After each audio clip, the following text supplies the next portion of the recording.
বন্ধুরা, পিপাসা ভিলেজপুর থেকে আপনাদের সকলকে স্বাগত।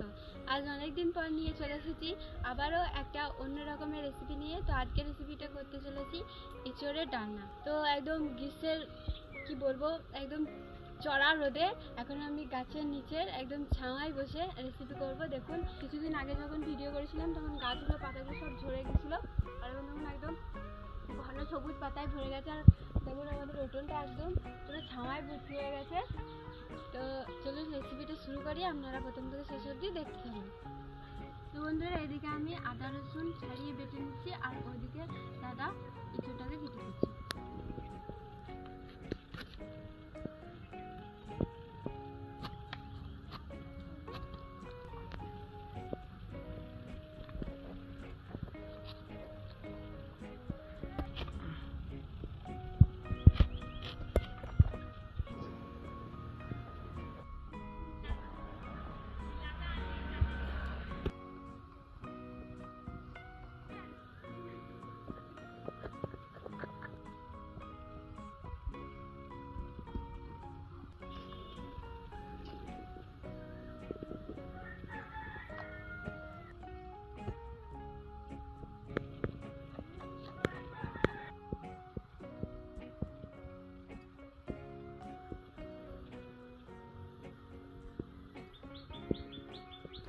তো রসুনটা ছাড়িয়ে নিলাম, এবার আমি আদা রসুন একসঙ্গে বেটে নেব।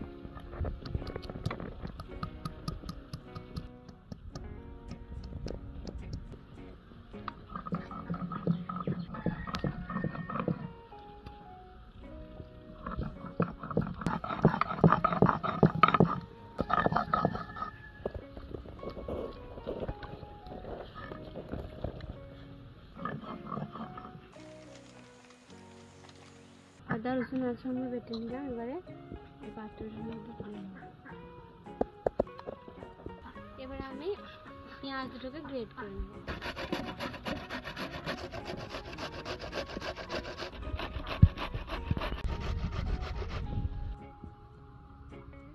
নুন ধরিয়ে নিয়েছি, এবারে কড়াইটা বসিয়ে দিচ্ছি।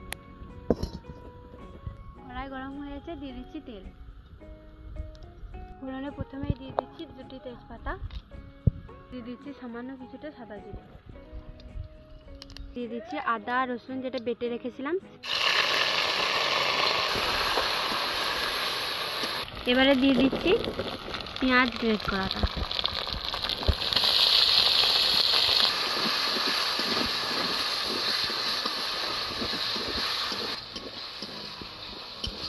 এবারে দিয়ে দিচ্ছি টমেটো গ্রেট করা আর কাঁচা লঙ্কা ফাটানো।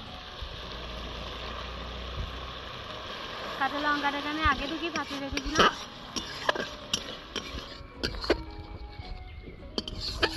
এবার দিয়ে দিচ্ছি জিরে বাটা।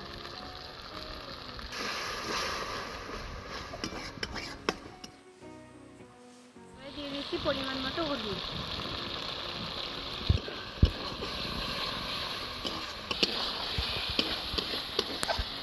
এবার দিয়ে দিচ্ছি পরিমাণ মতো লঙ্কা গুঁড়ো।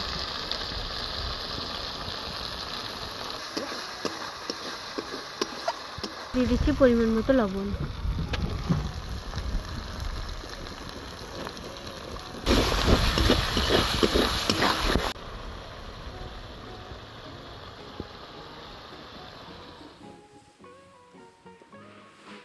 দিয়ে দিচ্ছি কেটে রাখা এঁচোড়গুলোকে।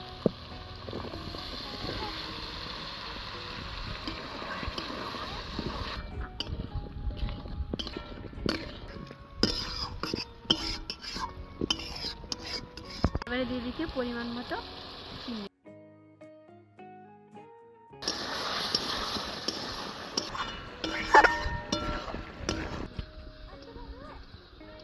তো বন্ধুরা, আমি খুব সুন্দর করে কষিয়ে নিয়েছি। এবারে পরিমাণ মতো জল দিয়ে ঢেকে দেবো।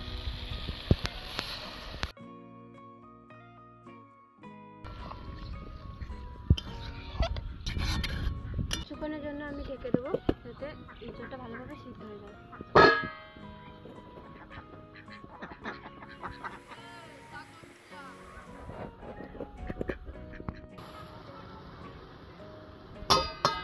এবার আমি ঢাকনাটা খুলে দেখবো এঁচোড় কেমন সিদ্ধ হয়েছে।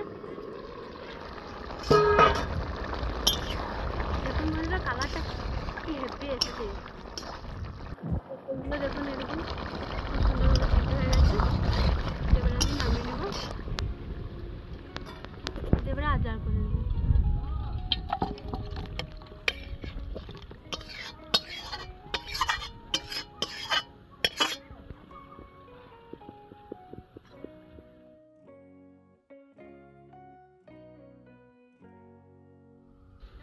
তো দেখতেই পেলেন ইঁচড়ের ডালনা আমি কিভাবে করলাম। এবার আমি খেয়ে টেস্ট করে আপনাদেরকে বলবো কেমন হয়েছে।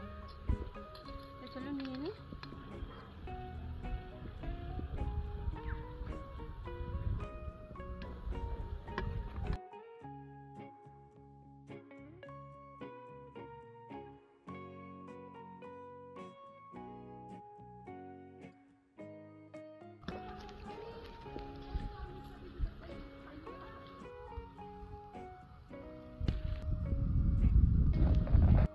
তো বন্ধুরা কি বলবো, অসাধারণ টেস্ট, ঝাল আর মিষ্টিটা খুব সুন্দরভাবে হয়েছে।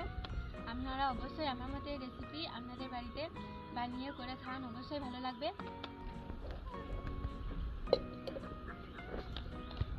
তো বন্ধুরা খুবই খুবই সুন্দর হয়েছে রেসিপিটা, আপনারা অবশ্যই ট্রাই করে দেখুন। তো আর বেশি কিছু বলবো না, আজ এই পর্যন্তই। আমার এই ভিডিওটি দেখে যদি ভালো লাগে থাকে লাইক করবেন আর শেয়ার করবেন। কেমন হয়েছে তা কমেন্ট বক্সে লিখতে তো একদমই ভুলবেন না। আগামী পর্বে নতুন ভিডিওর সাথে দেখা হবে। ততক্ষণ অবধি সুস্থ থাকবেন, ভালো থাকবেন, টাটা।